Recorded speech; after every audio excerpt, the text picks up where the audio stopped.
Hey guys, as you can see today we're just hanging out in the studio and I wanted to share some ideas with you. What we've been discussing here at Not For Everyone is, how do we stay relevant when things are changing so fast? The best way to maintain relevance is to read. Now I know most of you are like, well that's obvious or we knew that, but who the hell has the time? Well, make time.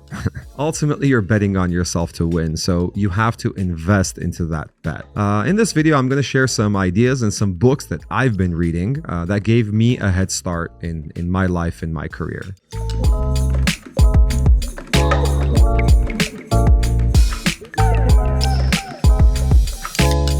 One of my mentors once told me that if you ask 1 million people to sacrifice a day to be rich, then all 1 million will agree. If you ask them to sacrifice a month, that number will significantly drop. If you ask them to sacrifice 6 years to be rich, then you only end up with a handful of people that's going to agree. What this means is if you play that long game, you only have a handful of competitors to beat to reach your goal. So long-term thinking needs to become a habit. Get rich quick schemes really don't work anymore. Well, when you're playing that long game, you really don't know what the future is going to hold. I mean, hell, nobody knows what the future is going to hold. So you plan and you have a goal, but you're going to have to pivot and adapt along the way. This means that you're going to need as many tools as possible for any scenario that you might face in the future. And the best way to equip yourself with these tools is by reading, and reading a lot. Reading should be a priority if you want to be successful. When I first mentioned to our team here at NFE that I want to do a video about books and reading, they really got super excited. I mean, our team was super happy about doing this, but we also realized that it's not the most popular topic and we might not rack up the most views, but it's a topic that's really dear to us and we felt a moral obligation to preach reading. Every couple of months or so, we'll do an episode like this with the most recent books that I've read and a little bit of takeaways from those books. But today, I'm going to start with the top 5 books that have influenced me throughout my career. Let me know in the comments below what you're reading, and I'll be sure to take a look through. So the first one is Humancentric Marketing: Why People Do What They Do by Paul Garrison. This book has probably had the most impact on my career. I personally worked with Paul Garrison, and I've had the luck to call him my mentor. The book itself is an easy book to read. It's a book that's taught at many graduate degree programs around the world. The basic concept is that we are not consumers.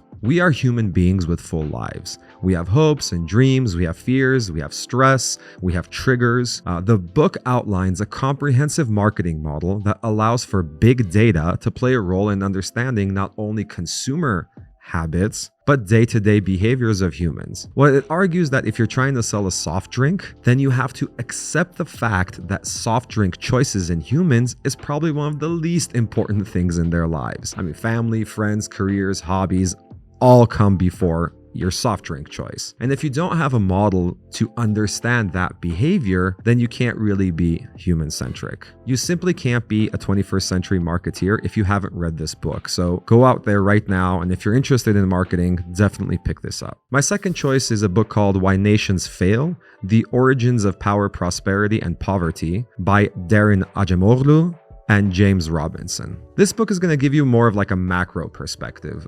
The book looks to explore why some nations are rich and why some are poor. It deep dives into how political institutions are constructed and their influence on economics of a country. It has some political analysis, of course, so it might not be the best read for you. But if you want to understand how Fortune 500 companies operate, how politics influences business, then you definitely need to pick up this book. The key takeaway for me was that a country can equally distribute their political power, and the more developed the economy will be because of that. This, of course, takes decades, if not millennia, right? So there's a whole big example, and it brings examples from the past. For example, Britain's economic success can be traced back to a revolution that happened in 1688, where they overthrew the elite and created a society where the political rights were more equally distributed. So that also leads to then, economic growth. This book gave me a much better understanding of how governments think, how they work, ultimately how they make decisions, and it upped my B2G game. So if you have any governmental contracts or you're targeting governments as clients, or you're thinking about doing an IPO, then this is a must read. The next one is the third one, The Black Swan, The Impact of the Highly Improbable. I really like the name. It's by a guy named Nassim Taleb. This one is really super fun.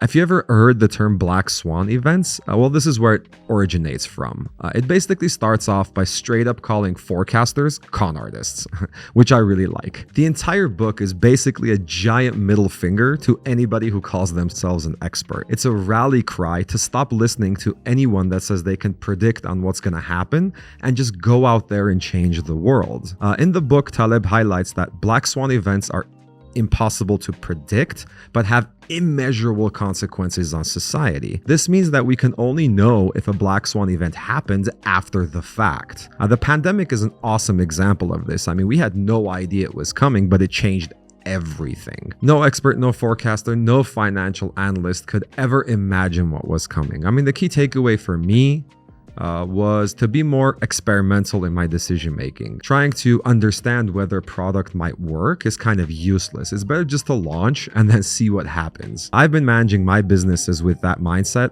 ever since, and it's been working out. The fourth book is called The Tipping Point: How Little Things Can Make a Big Difference. It's by someone named Malcolm Gladwell. This is another must-read if you're a marketeer, but really to anyone who wants to understand how trends work and how seemingly niche-like products or trends can take off and become like mainstream phenomenon. The book is about how a trend, an idea, or a certain human behavior crosses a threshold, it tips and spreads like wildfire. This book was written before the Instagram influencer era, but it is the basis to understand how influencers work. In the book, he talks about Paul Revere and how he was able to galvanize the resistance against the British because he knew most of the people in the towns that he was riding through. Gladwell calls these types of people connectors, which today we basically call them influencers. Until this day, I read and reread this book anytime one of my companies starts an influencer marketing campaign, or if we have any word of mouth activities. I know it's a little bit outdated, but it gives you the fundamentals that you need to have to better understand how influencing actually works. The last one's a little bit of an oddball. The last one is the fifth one, Veronica Decides to Die by Paulo Coelho. Well, this one's a little bit more personal for me. It's not the usual nonfiction business or economics books I read. The story's premise is that Veronica has it all: youth, beauty, a great family, a good job, but she's kind of searching for something more. She wants to break away from the same old rat race her life has become. She takes a handful of sleeping pills and tries to kill herself. She wakes up in a mental hospital, and the docs tell her she has only days to live. So the book is about those days. It's written in the classic, Coelho signature style of poetic language, mixed in with a lot of spiritual and almost like mystical experiences. The book taught me that ultimately in life, we're all looking for the same thing. We're looking for happiness. If you wait for everything in your life to be great before you're happy, you'll never be happy. It sounds cheesy, I know, but you have to enjoy the journey and not always strive for the destination. I can say that the book changed my outlook, and I've become more rounded and a more positive person because of it. Although this last book was fiction and a bit of a curveball, it's a great read nonetheless. You could probably knock it out in one sitting if you're properly motivated. As I mentioned before, our team here at NFE knows that this video might not be the most popular, but it's very close to our hearts. If there are books that you enjoyed, please share them with us, and we promise to read them and follow up with you. As agreed, we will be doing these top book videos more often, so stick around and please help us out by subscribing. Bye, guys.